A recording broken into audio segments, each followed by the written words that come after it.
Okay, number 4. Are you with me still? I have a unique perspective because most people who aren't alt-right, they may not have associated in their childhood and in their teenage and adult years with those of the alt-right. So you don't know how they think and how they believe, why they do what they do, and their thinking behind it all. I had a unique perspective to be among them, to know them, and yet still not participate in what they were doing. And I ended up being true to my name, Travis, he who is from the crossroads. I'm able to see both sides. And yeah. So, the LDS Church. And of course, if you've watched the LDS's General Conference over the weekend, October 2018, then you know very well that I am now sinning by nicknaming them the LDS Church, because it's now a sin to nickname the church. You have to say the full name now. And so, yeah, I did a video series on the conference, so if you want more information on that, go to that. So the LDS Church, founded in Western New York in 1830 by Joseph Smith, and there's a direct tie to Freemasonry in 1830. Most people only know about the church's connection with Freemasonry in 1842, right before Joseph Smith was murdered. People don't realize that Joseph Smith had Freemasonic ties way back in the beginning, and were directly involved with the what emerged as the anti-Freemasonic movement, the anti-Masonic movement. And members of the church are clueless on that. They don't teach it in history class back in high school, and they don't teach it in church. And so you've actually got to do your own research to find out what happened during that time period and why it started. And the LDS Church is directly connected. It's intertwined with their religion. And because you don't know about it, you don't understand that the Book of Mormon, their sacred religious text of canon, which Christians call the Mormon Bible,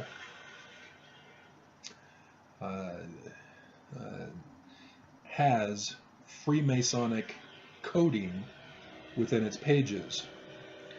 Looks like I have the volume turned up too loud. You probably can't hear it though, but I can. I'm watching Amazon's Jack Ryan series. So I do 30-minute videos between each show, so I'm killing 2 birds with 1 stone here. And so that's why there's all sorts of Freemasonry in the Book of Mormon if you know what it is you're looking for. The Tree of Life, the major first story that's talked about, that's Jewish mysticism of the Freemasonry at the time. And Solomon's Temple, that is built in what's supposed to be the Americas by the Nephite culture. That's supposed to be, well, that is a Freemasonic illusion, because Freemasons have Hiram Abib and the murder mystery at Solomon's Temple in their Freemasonic rituals. And Joseph's older brother, Hiram, on his birth certificate was spelled by the Freemasonic spelling. And so it wasn't until after the anti-Masonic movement, and it's not what you think. The Smith family actually made sure that the people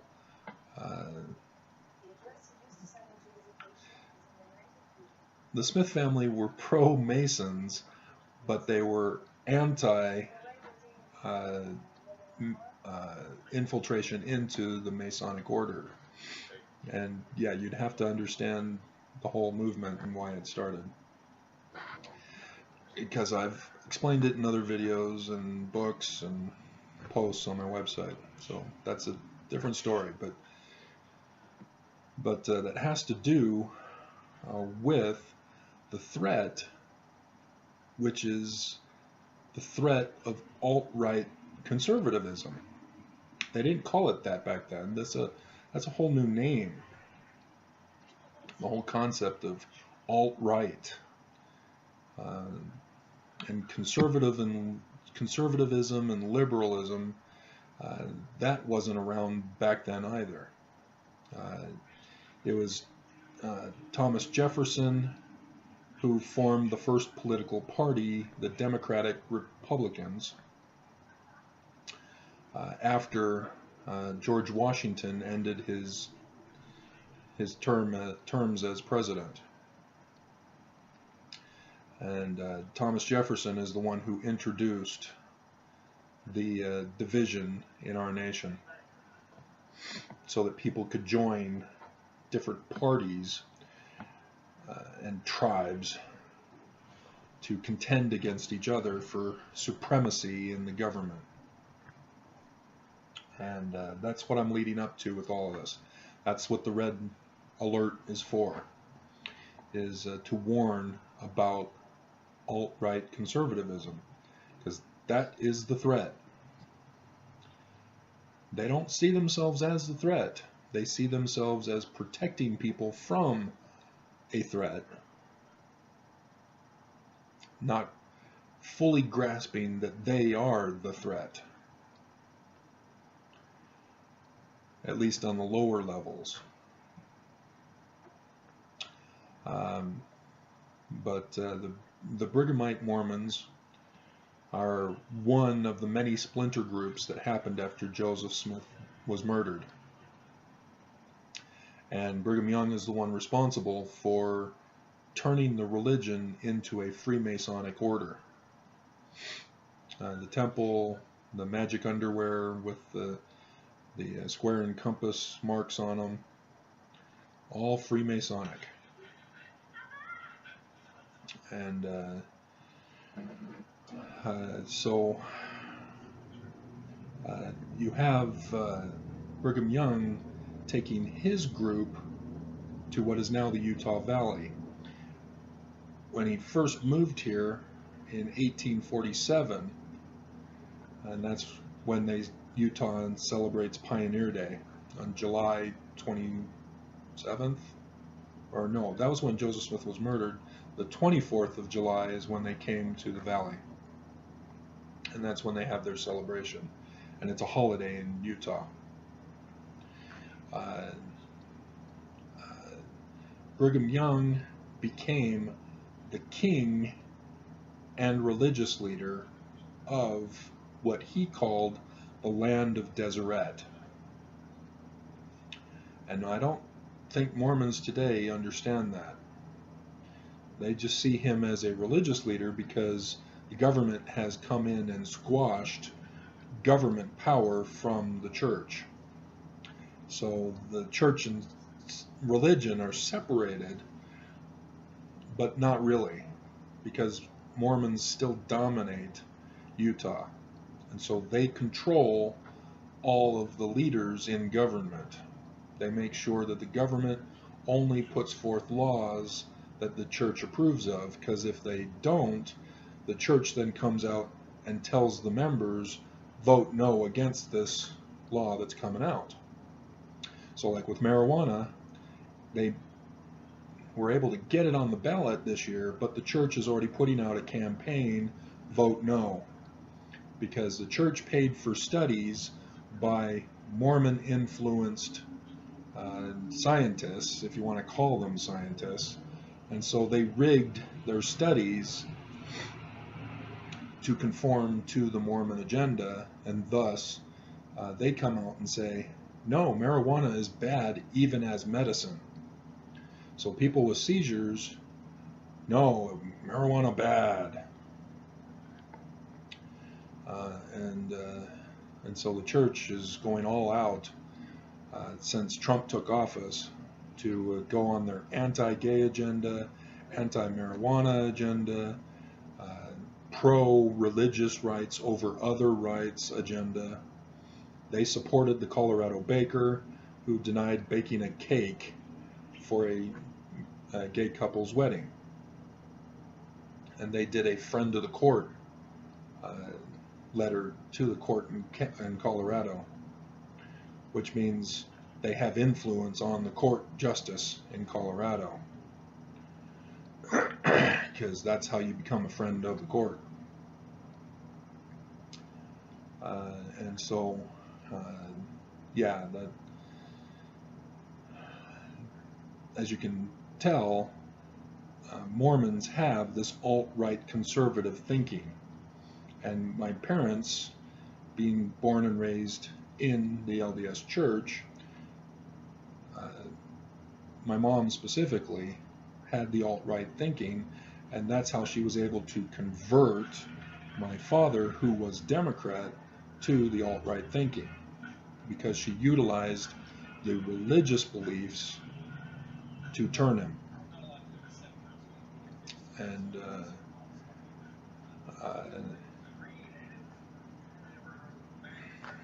And so how did the LDS Church become alt-right conservative? Well, it's because of Brigham Young. Remember, he established himself as king and religious leader over his own land, his own country. And then the United States government continued to expand west, making territories into states, and they came to the Utah area and established the Utah Territory and dethroned Brigham Young. So as you can imagine, Mormons are not happy with the United States government. So even though Mormon scriptures defend the Constitution of the United States as divinely inspired by God himself, Mormons in practice despise the United States government and are rebellious to the United States government. And so you would think that the Mormons would be liberal, except that Brigham Young was an authoritarian. He was just like the United States government. And he enforced dietary laws, he enforced dress codes, he enabled punishments, death penalties for criminal behavior, and oftentimes they weren't capital crime worthy. They were religious violations that he imposed a death penalty for as well. And it's called blood atonement in the Mormon Church. And so even though Brigham Young wrote a threatening letter to the government to back off and let him be king and ruler of his country, when the government came in and suppressed him and removed him from kingdom down to governor under the Utah Territory, and then when Utah or the United States had to come back because of more complaints about the dominance of a religious group controlling the government. He was removed as governor altogether. And so the Mormon view is that they were being persecuted by the government. And having an alt-right conservative mindset, even though it was another alt-right conservative group oppressing them as they saw it, they got worse in their alt-right conservative mindset. Because like I said in the previous video, or if I didn't say it at the beginning of this one, when you punish somebody for their thinking, the people just enhance their thinking that way. And it backfires when you try to control the other's behavior. And so Mormons didn't change their behavior. They still think in the mindset that Brigham Young taught them. And they still believe in polygamy, even though the rising generation is now like, huh? We actually did that? And new converts are coming in and finding out for the first time and going, oh, wait a minute, what did I get into? And the other abuses that Brigham Young did with murdering of Indians, other United States citizens, and even murdering members who couldn't conform to his strict religious law. So all that enhanced the alt-right thinking of the Mormon Church. And as I mentioned, the church controls the government here in Utah. And so if the government tries to rebel against the church suppresses them with the vote of the people, because the majority of the people are Mormon. So the government cannot pass any law that the church does not approve of.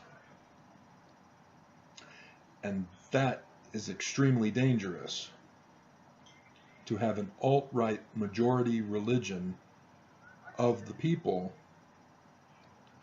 in an isolated state. The United States is supposed to be the United States. Remember? United. And yet we have segregated states. Each state does their own thing. They have their own laws. They do things differently in each state. And I've been to Michigan, California, both northern and southern, but I don't remember northern because I was just a baby. And Idaho and Utah, New York, Connecticut. So I can assure you that I know what I'm talking about.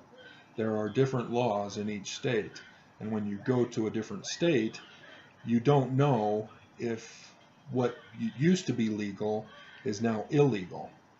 You know, like drinking age. Is it 18 or is it 21? And it's different in each state. Smoking is also the same. Is it 18? Is it 21? According to the Constitution, all adult activities are supposed to be allowed for everyone equally when they turn 18. Because it's in the Constitution, the voting age for an adult. It was changed from 21 to 18 in the amendment. But yet the states still rebel against the United States government. And it's both liberals and Democrats that go back and forth as to which constitutional laws they want to follow and practice. And Utah is an open rebellion against most of the Constitution, being an alt-right conservative mindset. And so in Utah, religion is the focus. Can't touch religion. Religion needs to be allowed to do whatever they want because God is at the head of their church. And that's very dangerous when you mix religion with control in an alt-right mindset. Because when you read the New Testament and what Jesus did, you realize, no, he is about love. He talks with a lawyer. What is the greatest commandment? Love.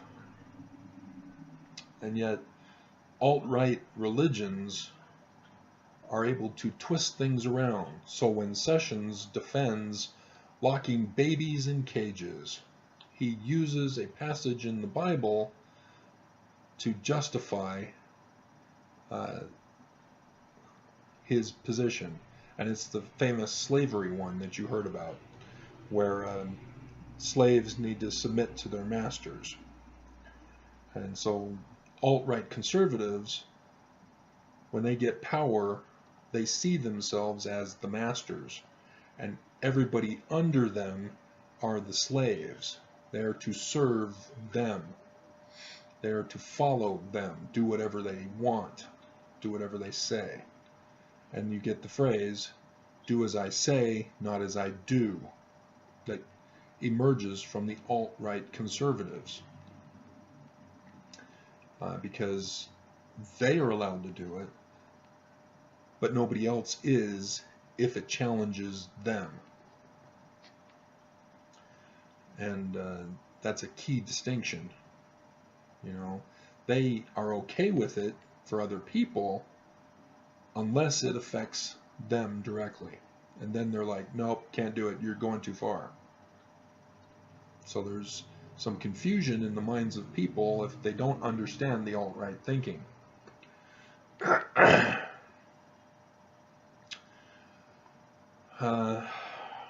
Okay, so the LDS Church, and that's what they do.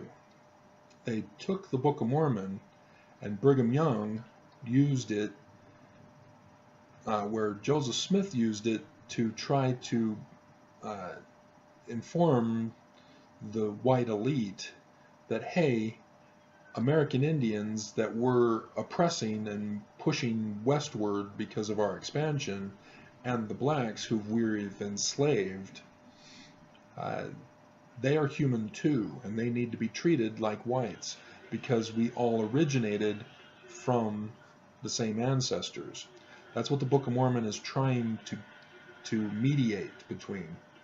It is a fiction tale, but it's still trying to convince white elites to back off and leave the American Indians and black slaves alone, to treat them equally. That's why you have a story about a group of Jews traveling to the Americas, and they split into two tribes that become the Native American Indians, and one of those tribes becomes a black race, and the other tribe is a white race. They're trying to mediate, you know.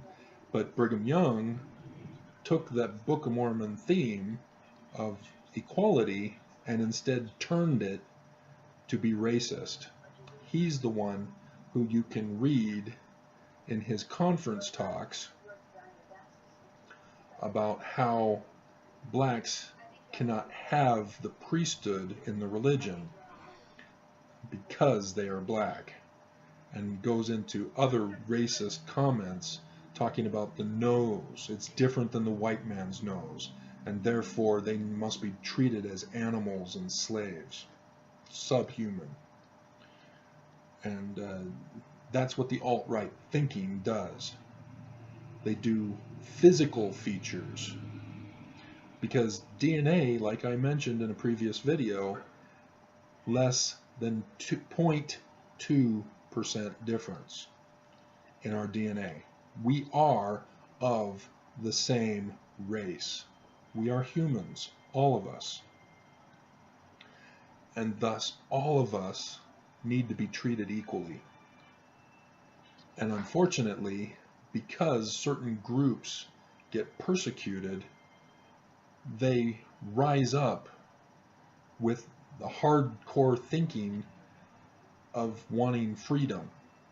So when Trump gets up and says that the black players need to stand for the pledge of or the national anthem at football games, uh, you know, blacks are then protesting Trump by saying Black Lives Matter. And that's what happened during the civil rights. Women protested women's rights. Blacks wanted black rights. And yes, all people need to be treated equally, but there's a concern when people get persecuted that they think of their freedom over the freedom of others. And I've heard this from women where they talk about the oppression, the abuse, and the harassment, and the unfair, unequal treatment that they receive in society and in the workplace and in government. And they talk about how women need to take over men's positions altogether. And they cheer and they laugh and about women dominating over men altogether. And that's where it goes too far when, yes, men should not be oppressing women, but then it doesn't do any good for women to then take over and oppress the men. That doesn't solve the problem. That just aggravates the problem. We need to come to a mindset of equality for all, not dominance over the other in a democratic voting system of majority rules. And that's what concerns me about this midterm election, is that people are saying, you need to get out and vote so that we can overturn the Republican majority and suppress them and remove them from power. And that's what they're doing. They're talking about the abuse they're getting from alt-right conservative Republicans. And so they're trying to justify in the minds of the people that Democrats and socialist Democrats need to sweep the Republicans out of office so that Democrats can then rule in place of the Republicans. And many women are running for office. And so, yeah, it's the same thing. Female Democrats are sweeping up and wanting to take over full control of the government, and women are cheering and, yeah, we'll rule the nation. And that's the trap. Because I'll refer again to the Mel Gibson's Patriot movie, where he is told that a Congress is meeting to establish a constitution. And Mel Gibson makes the quote, "Why would I want to give up one ruler 1,000 miles away for 1,000 rulers 1 mile away?" And he's referring to tyrants. Why would I trade one tyrant 1,000 miles away for 1,000 tyrants 1 mile away? And that's a key point that we don't seem to grasp, is that just because of an abusive thinking majority who dominates our government does not mean that we need to replace that with a different domineering government just because they're not of that tribe name. And so that's the whole purpose for this video series, is not just to warn you about alt-right conservative thinking, but also not to rush to the extreme left to solve the problem. That's the trap that those in power do. They have us go back and forth between only two opinions. And that's what I'm worried about with these midterms. And that's a trap that's been set many, many times throughout the history of the world and of this church and of the LDS Church and of our nation. Brazil, for example, last night held their first round of elections. An alt-right thinker won the vote in Brazil, and he's expected to win the second round at the end of October, I guess. So Brazil will be taken over by alt-right thinking because the people were upset with the previous form of government and their corruption and their oppression of the people through the economy in their recession that they had. And during Trump, if you've paid attention to world news, other countries had elections putting alt-right thinkers in control of their government. Italy, I think Belgium, Austria, others throughout Europe and Africa and Russia. Yes, we're led to believe they're communist, but Putin is not a part of a party, which means he's not communist. He's an alt-right thinker. He's an alt-right conservative, not communist. He has fooled his own people and rigged his election so that he would win dominantly, and is murdering all opposition to him. And that's the alt-right conservative thinking. Those who oppose you are the enemy and must be destroyed and punished. And yeah, it just reinforces the opposition to want to dominate instead. And that's the trap, and that's what I'm hoping to help people understand, so that we don't fall into this trap again. Because our midterms, it will not be Democrats winning the Senate and the House, because Russia controls the elections here in the United States, just like he did with Trump. So that's it for 4. Next one is Utah. So it's a branch off on the LDS Church, and how Utah governance is involved on a state level, being controlled by a religion.